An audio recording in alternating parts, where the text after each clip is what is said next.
Okay, so where we left off last period, we were talking about four main types of reactions, and you're probably looking at this going, Mr. Cole, now you're throwing a five. Well, the four main types are synthesis, decomposition, and then for short, I'm cool with you writing single replacement and double replacement, not having to write the words out every time you identify a reaction. But there is another type that's pretty common, what we see in basic chemistry, and that's called a combustion reaction or an oxidation reduction. And essentially what's cool is they're always the same. Think about, what does it take to burn something? In order to burn something, you need oxygen. And what do we, and this is what's cool, what do we always make when we burn it? We create carbon dioxide and water. So here we've got CH4, which is methane, and unless you've started learning a little basic organic chemistry, you're probably not going to know what methane is, but you need to, because you're going to see CH4 methane gas a lot. And when we look at it, we see that methane you need oxygen in order to burn it, and it makes carbon dioxide and water. And this is where global warming concerns and all that comes from, is the creation of all this added carbon dioxide going into our atmosphere. All right, so you should be able to identify this reaction easy, though, because of the oxygen, carbon dioxide, water. It's the same every single time. So now let's get into the meat of this, and let's start talking about balance and equations. You see the heart of chemistry, like, for example, look at this. We saw this a little while ago. Hey, remind me, what kind of reaction was this? You have two reactants, but only one product. Oh, yeah, that's a synthesis reaction. That's right. So when I look at this, something you should notice. Well, I keep hearing this whole thing about created or destroyed. Matter is not created or destroyed in chemical processes. But you should be like, Mr. Cole, I clearly noticed that there are two hydrogen atoms on the left side of this and two oxygen atoms on the left side. But on the right side, I've still got two hydrogens, but only one oxygen. Oh, I need to correct that for you, Mr. Cole. Well, you actually have not corrected this. Although it's not an impossible thing that we write, but this is not what you get when you react hydrogen oxygen. You don't get, there's a name for this. O2 is what's known as a polyatomic. O2 is called peroxide. Matter of fact, one of the oldest jokes is a guy goes into a bar. Bartender says, "What do you have?" He says, "I'll have some H2O." So the guy gets some glass of water. He looks at the other guy. He goes, "What would you have?" And the other guy that's with him goes, "Hey, I'd like some H2O too." And he says, "Great." And he dies. Get it? H2O2? That's hydrogen peroxide. So anyway, that was a terrible joke, and I'll try not to do it in any more of these videos. But we notice something is wrong here in this. And the reason why, though, the right side is the right side. It goes back to those oxidation numbers. And except for my pen that's cutting out. We know that hydrogen is a positive one. Oxygen is typically a -2 oxidation, which means we should have H2O when we write this out and balance out our subscripts, superscripts, and everything else we want to script in between.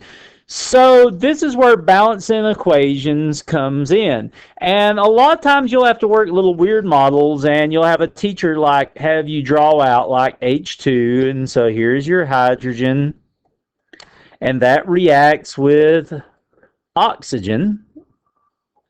And so here's your oxygen atoms, and those react with each other. And what do you get when you react those with each other? You get, and I should have drawn the oxygen bigger, but you end up with this Mickey Mouse looking compound. So there's your picture.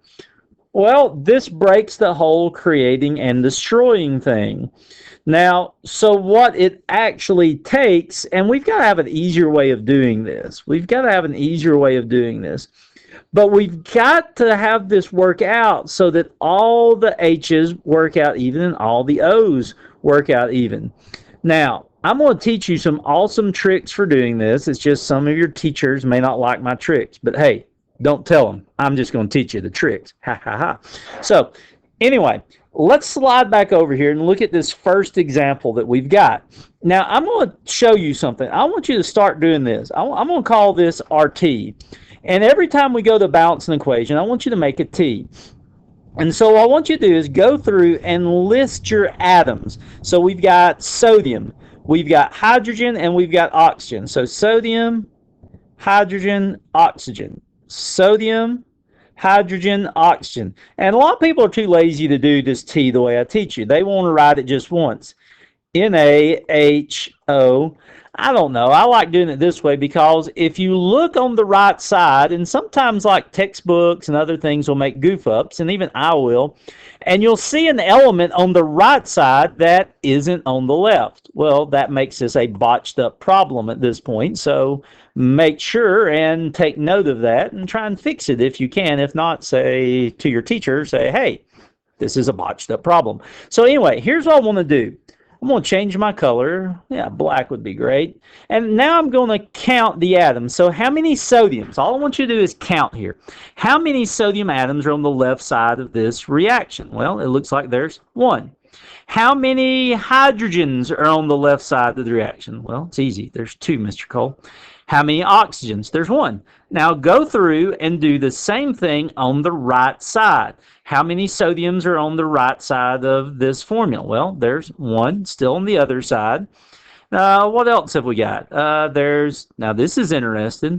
There is 1 hydrogen there and 2 hydrogens over here, which means we've got a total of 3 hydrogens. So we'll have to find the solution to that. Now we've got 1 oxygen. Now, just out of curiosity, I didn't have you do it, but what kind of a reaction is this? You've got an element and a compound and an element. What kind of reaction is this? Well, this would be a single replacement reaction. And so I don't like trying to figure it out this way. You got to remember, hydrogen is really hydrogen hydroxide. So if you look, and if you've ever done this reaction, it's throwing raw sodium in the water. Go get on YouTube and Google sodium in the water. You can find a ton of videos because it'll explode violently when you do.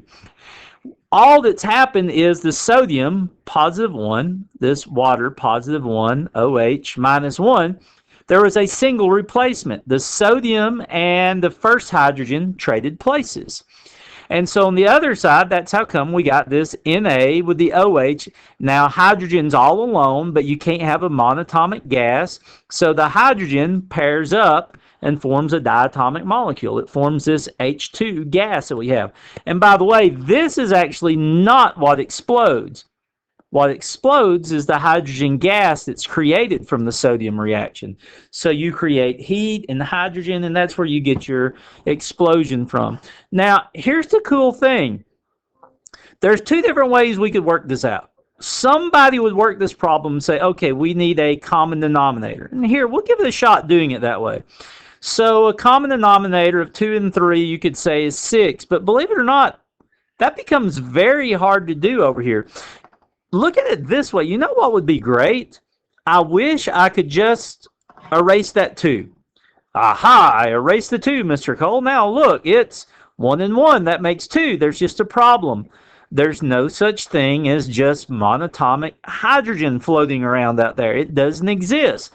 So we can't erase the 2. But check this out. It's beautiful. It's glorious.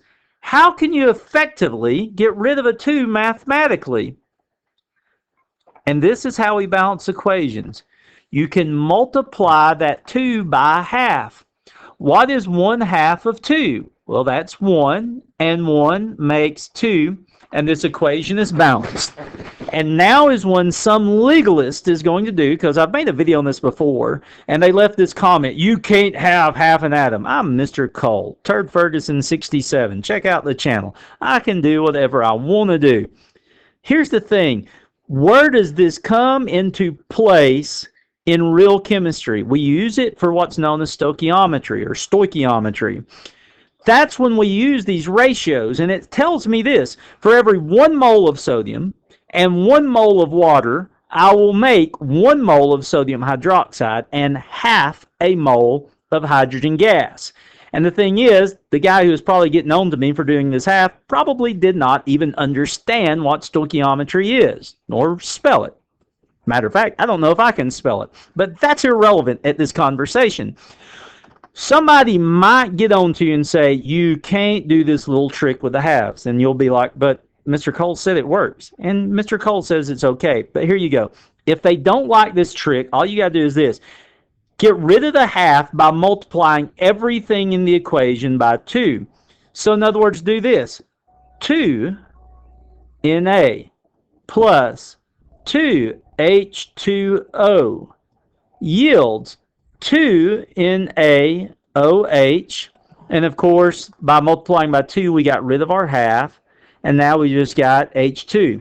Well, Mr. Cole, does our equation still balance? Well, let's find out. Let's go and use like the color green or something for something different and go through and find out. Well, here's the deal. You see, these are called coefficients, these numbers we add. 2 times 1Na gives us 2 NAs. 2 times 2 H's gives me 4 H's on the right. 2 times 1 O gives me 2 O's. Now we need to see if the other side balances.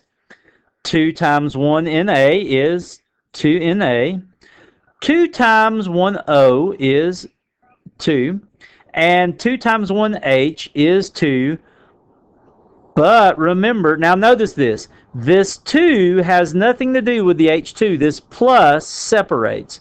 So this 2 gives me 2 H's here plus the 2 H's here for a total of 4.